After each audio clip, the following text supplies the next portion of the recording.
Абай Құнанбайұлы 27-ші қара сөз. Сократ хакімнің сөзі. Бір күні Сократ хакім бір Аристодем деген ғалым шәкіртіне Құдай Табарака ва Таалаға құлшылық қылмақ турасында айтқан сөзі. Ол өзі құлшылық қылғандарға күлуші еді.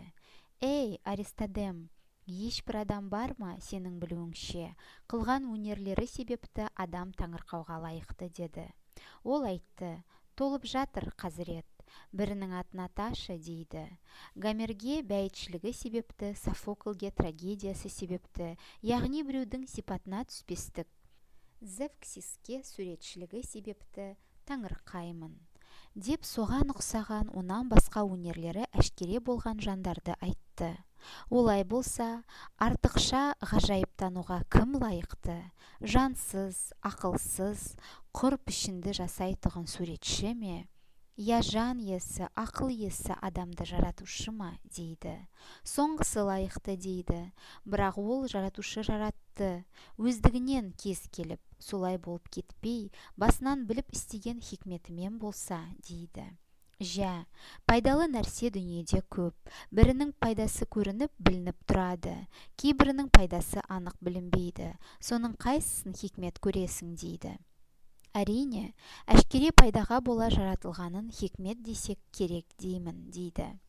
Жә, олай болса, адамды жаратушы Хауаси, Хамсаи, Захири бергенде тахқиқ ойлап, олардың пайдасының барлығы түгел оған мұқтаж боларлығын біліп бергендігі әшкере тұр ғой. Әуелі көзді көрсін деп беріпті. Егер көз жоқ болса, дүниедегі көрікті нәрселердің көркінен қайтып ләззат алар едік. Ол көз өзі нәзік болған себепті керегіне қарай ашып, жауып тұрсын үшін қабақ беріпті. Желден, ұшқыннан қаға берсін болсын үшін кірпік беріпті. Маңдай теріні көзден қағып тұруға керек болғандығынан, басқа тағы керегі бар қылып қас беріпті. Құлақ болмаса, не қаңғыр, не дүңгір дауыс, жақсы үн, күй, ән, ешбірінен ләззаттанып хабар ала алмас едік. Мұрын иіс білмесе, дүниеде болған жақсы иіске ғашық болмақ, жаман иістен қашық болмақты қолымыздан келмес еді. Таңдай, тіл, дәм білмесе, дүниеде не тәтті, не қатты, не дәмдінің қайсынан ләззат алар едік. Бұлардың бәрі біздің пайдамыз емес пе? Көзді, мұрынды ауызға жақын жаратыпты. Ішіп жеген асымыздың тазалығын көріп, иісін біліп ішіп жесін деп. Бізге керегі бар болса да, жиіркенерлік жері бар тесіктерді бұл бастағы ғазиз білімді жерімізден алыс апарып тесіпті. Мұның бәрі хикмет пен біліп істелгендігіне дәлел емес пе, депті. Сонда Аристодем тахқиқ ойлап тексергенде, адамды жаратушы артық хикмет иесі екендігіне һәм махаббаты менен жаратқандығына шүбәсі қалмады. Олай болғанда және не ойлайсың? Һәммә мақлұқатты жас балаларына елжіретіп, үйірілтіп тұруын көргенде, уа һәммә мақлұқаттың өлімін жек көріп, тіршілікте көп қалмақтылығын тілеп, иштихат қылуын көргенде, өсіп өнуінің қамында болудан басқа істі аз ойламақтары, бұларының бәрі жұрт болсын, өссін, өнсін үшін. Солардың бәрін жаратқанда көңілдерін солайша ынтықтандырып қойғандығы һәм мұның бәрі жақсы көргендігінен екенін білдірмей ме? Дейді.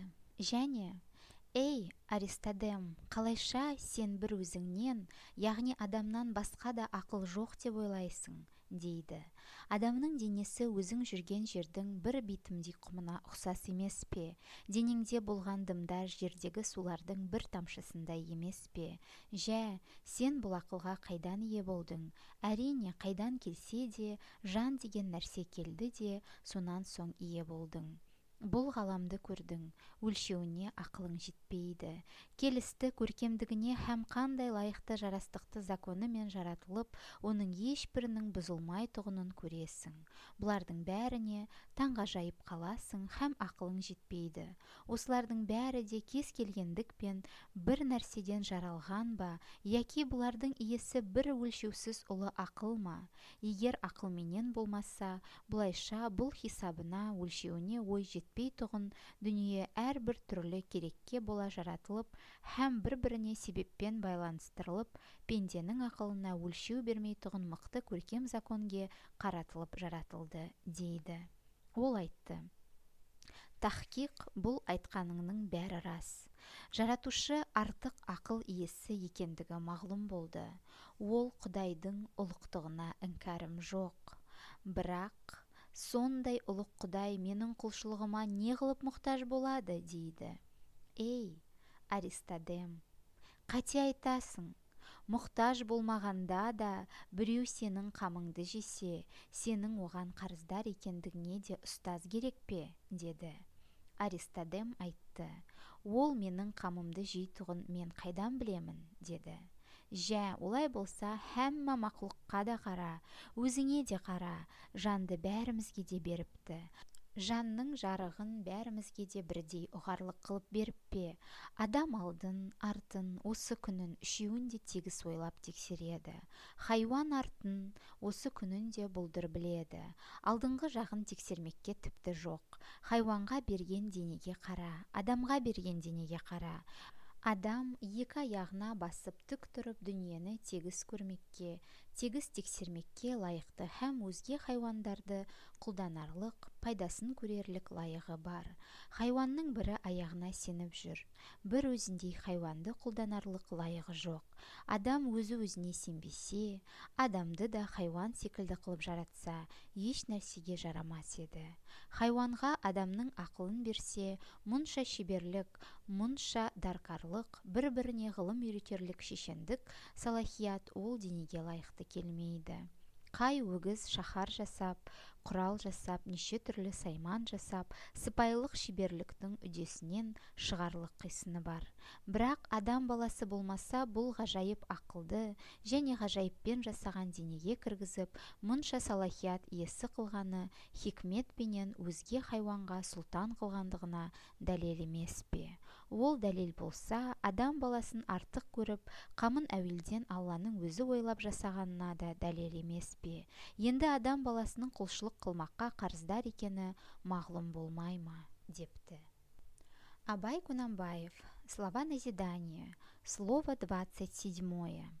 Это слова Сократа, сказанные им ученому, одному из своих учеников Аристодему, о служении всемогущему Создателю. Аристодем часто подсмеивался над верующими. «Эй, Аристодем, как ты думаешь, есть на свете люди, творения которых были бы достойны восхищения?» «Их множество, учитель», — ответил тот, — «назови хотя бы одного из них. Меня восхищают поэзия Гомера, трагедии Софокла, умение иных перевоплощаться в чужие образы. Также я восхищаюсь живописью Зевксида». Аристодем назвал еще несколько известных имен. Кто, по-твоему, достоин большего восхищения? Тот, кто создаст безжизненное изображение человека, или Всевышний, сотворивший человека с его разумом и живой душой? Достоин последний, но только в том случае, если его творение создано силой разума, а не волей случая. В мире много полезных вещей, польза одних очевидна, а назначение других нельзя судить по внешнему виду. Как ты думаешь, какие из них сотворены силой разума, какие случайно? Разумеется, вещи, польза которых очевидна, творение разума. Хорошо, Всевышний, создавая человека, наделил его 5 органами чувств, зная об их необходимости человеку. Он дал глаза, чтобы видеть. Без них мы не могли бы наслаждаться красотами мира. Чтобы можно было открывать и закрывать глаза, даны веки. Чтобы уберечь их от ветра и ссора, даны ресницы. Чтобы отвести от глаз пот, стекающий со лба, даны брови. Не будь у нас ушей, мы не могли бы слышать ни грохота, ни нежных звуков, не смогли бы наслаждаться пением и музыкой. Не имея мы носа, не могли бы различить запахов. Нас не тянуло бы к ароматам, не отвращало бы от зловоний. не имея языка и неба, не отличали бы сладкое от горького, мягкое от жесткого. Разве все это не на пользу сотворено? Наши глаза и нос расположены близко к рту, чтобы мы могли видеть и обонять запах того, что едим. Другие, необходимые нам, но вызывающие брезгливость отверстия находятся далеко от благородных органов, расположенных на голове. Разве это не свидетельствует о том, что Бог создавал нас обдуманно? Подумав, Аристодем признал, что Создатель поистине всесилен и создавал свои творения с огромной любовью. Тогда скажи мне, все живое, что создано, питает нежную любовь к своему детенышу. Все живое ненавидит смерть, старается прожить как можно дольше, заботится о продлении рода. Все создано для жизни и продолжения ее. Разве не из любви Бог создал их любящими, созидающими жизнь? «Эй, Аристодем!» – продолжал Сократ, – «как ты можешь думать, что кроме тебя, человека, никто не обладает разумом? Разве не напоминает человеческое тело крупицу земли, по которой он ходит? Разве влага твоего тела не капля всей земной влаги? Откуда у тебя разум? Откуда бы он ни был, только благодаря душе, данной тебе, ты стал вместилищем столь высокого разума. Ты только видишь совершенство, цельность и гармонию закона, по которому создана природа. Видишь, поражаешься, но не охватить тебе сознанием того, что видишь. Как ты думаешь, после этого природа – бесцельное порождение случая или создание Творца, обладателя неизмеримого разума? Если не волей разума, то силой нерушимой закономерности, соизмерившей благоразумие и назначение всего созданного, объясняется тайна, которая не подвластна человеческому сознанию. «Верно все, что ты говорил», — ответил ученик. «Ясно, что Создатель обладает поистине великим разумом. Я не оспариваю его всемогущество, но не перестаю удивляться тому, что всесильный Создатель нуждается в моих молитвах. Аристодем, ты ошибаешься. Если существует кто-то, кто печется о твоем благополучии, ты в долгу перед ним. Неужели ты нуждаешься в объяснении такой простой истины? Откуда мне знать, заботится он обо мне или нет? Тогда посмотри на всех животных и посмотри на себя. Разве мы одинаково воспринимаем действительность? Человек способен думать о своем прошлом, настоящем и будущем. Животное же смутно помнит свое прошлое и настоящее, а о будущем и не помышляет. Сравни внешний облик человека и животного. Человек стоит прямо на двух ногах, чтобы зрить окружающее.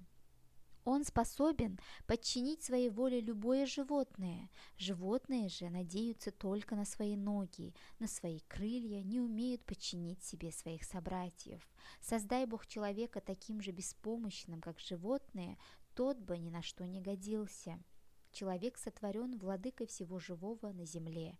Будь у животных человеческий разум, вряд ли их внешний облик соответствовал бы способности трудиться, учить других красноречию и добродетели. Подумай, разве бык способен построить город, изготовить инструменты, оказаться искусным мастером? То, что Бог наделил человека высоким разумом и поместил этот разум в столь совершенное, гармонически сочетающие в себе духовную мощь и нравственную красоту тела, доказательство того, что Бог создал человека, заботясь о нем. Разве после этого человечество не обязано поклоняться Богу? Так закончил учитель беседу.